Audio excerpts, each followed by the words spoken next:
Have you ever wondered how France came to be? Not the France of croissants and the Eiffel Tower, but the very first seed of the nation we know today. To find the answer, we have to travel back in time, over 1,500 years, to an era of chaos, falling empires, and brutal warlords. This is the story of one of those warlords, a man who clawed his way from being a tribal chieftain to becoming the first king of the Franks, laying the foundation for modern France. His name was Clovis. Our story begins in the late 5th century. The mighty Western Roman Empire, which had dominated Europe for centuries, was collapsing. Its legions were gone, its cities were crumbling, and its vast territories were being carved up by so-called barbarian tribes, the Visigoths, the Burgundians, and of course the Franks. The Franks themselves were not a single unified people. They were a loose confederation of tribes living along the Rhine River, each with its own chieftain, constantly fighting amongst themselves and their neighbors. In the year 481, a teenager inherited the leadership of one of these tribes, the Salian Franks. He was just 15 years old. His name was Clovis. No one could have guessed that this young, ambitious chieftain would be the one to change everything. His domain was small, centered around the city of Tournai in modern-day Belgium. But Clovis wasn't content with his small inheritance. He had a vision, a burning ambition to unite all the Franks under his rule and carve out a kingdom for himself from the ashes of Rome. To achieve this, Clovis knew he needed more than just brute force. He needed to be a brilliant military strategist and a cunning politician. His first major test came just 5 years into his reign, in 486. He set his sights on the last remnant of Roman authority in Gaul, a rump state ruled by a man named Syagrius, who styled himself King of the Romans. Clovis challenged Syagrius to battle near the city of Soissons. The clash was decisive. Clovis's fierce Frankish warriors shattered Syagrius's forces. This victory was huge. It didn't just expand Clovis's territory, it signaled the final end of Roman rule in northern Gaul and established Clovis as the dominant power in the region. But power brings its own problems. An famous story, perhaps a legend, from this time illustrates the kind of leader Clovis was becoming. After the Battle of Soissons, his warriors were dividing the spoils. According to Frankish custom, all loot was divided by lot, including a beautiful, sacred vase stolen from a church. The bishop of that church begged Clovis to return it. Clovis, wanting to maintain good relations with the church, agreed and asked his men to give him the vase in addition to his share. Most agreed, but one warrior, filled with pride, defiantly shouted, "You shall have nothing but what the lot gives you," and smashed the vase with his axe. Clovis said nothing and swallowed the insult. A year later, during a military inspection, Clovis came upon that same soldier.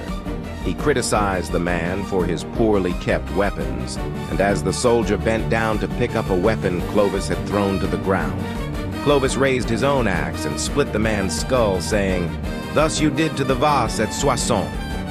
This brutal act sent a clear message to all his followers. Clovis was the one in charge. His authority was absolute. It was a harsh lesson, but it was effective in forging a disciplined army from a collection of unruly tribes. With northern Gaul secured, Clovis began the long and bloody process of uniting the other Frankish tribes. He used a combination of diplomacy, threats, and outright assassination. He systematically eliminated rival chieftains, absorbing their warriors and lands into his growing kingdom. He was ruthless, but from this chaos, a single, unified Frankish identity began to emerge under his banner. However, Clovis's greatest and most transformative act was yet to come, and it had nothing to do with swords or axes. It had to do with his heart and his faith. Clovis had married a Burgundian princess named Clotilde. Unlike Clovis and most of his Frankish subjects, who were pagans, Clotilde was a devout Catholic Christian. For years, she urged her husband to abandon his gods and embrace hers. Clovis was hesitant. He was a practical man, a warrior who believed in the gods who brought him victory in battle. Why should he abandon them? The turning point came around the year 496, during a desperate battle against a rival Germanic tribe, the Alemanni, at the Battle of Tolbiac. The fighting was fierce, and for the first time, Clovis's army was on the brink of collapse. His men were wavering, and defeat seemed certain.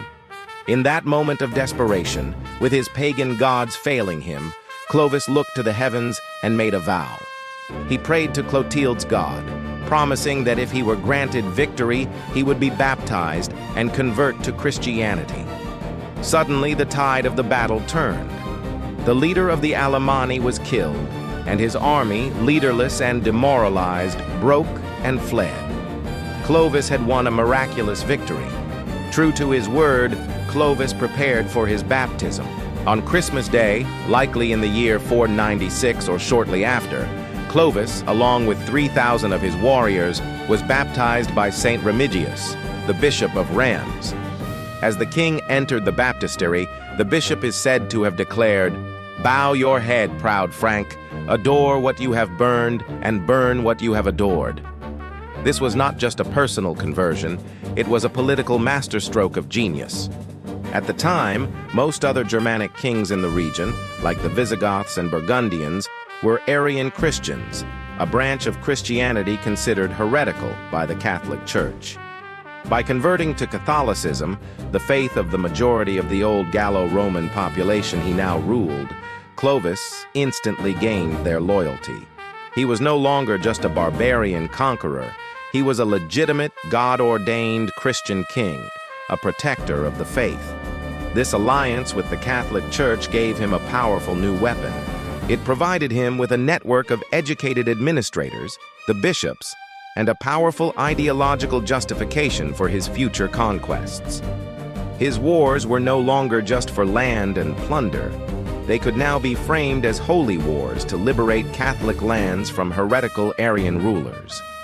His new faith fueled his ambition, and with the backing of the Church and his newly unified people, Clovis turned his attention south to the powerful Visigothic kingdom that controlled most of southern Gaul. In 507, Clovis led his army against the Visigoths and their king, Alaric II. The two armies met at the Battle of Tolbiac. It was another decisive victory for the Franks. Clovis himself is said to have personally killed Alaric in single combat, securing all of Gaul south to the Pyrenees for his kingdom. After this monumental victory, Clovis made Paris his capital, establishing it as the political and cultural heart of his new realm. The city that would one day become a global icon began its journey as the capital of the first Frankish king. In the final years of his life, Clovis worked to consolidate his power. He codified the Salic law, a set of legal principles that would govern the Franks for generations. He had united the Frankish tribes, conquered most of Gaul, established a powerful dynasty, the Merovingians, and forged a crucial, lasting alliance with the Church. He had laid the cornerstone of a kingdom that would evolve over centuries into the nation of France. Clovis died in 511 in his capital city of Paris. Following Germanic tradition, his kingdom was divided among his 4 sons. This led to centuries of internal conflict, but the foundation Clovis had built was strong enough to endure.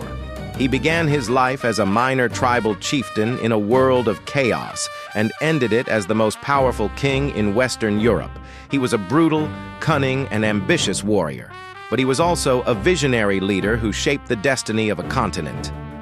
So the next time you think of France, remember the teenage warlord who, through sheer force of will, prayer, and political genius, brought a nation into being from the rubble of an empire. Thank you so much for watching. If you enjoyed this journey back in time, please give this video a thumbs up and don't forget to subscribe to the channel for more stories from history. We'd love to have you as part of our community. See you in the next video.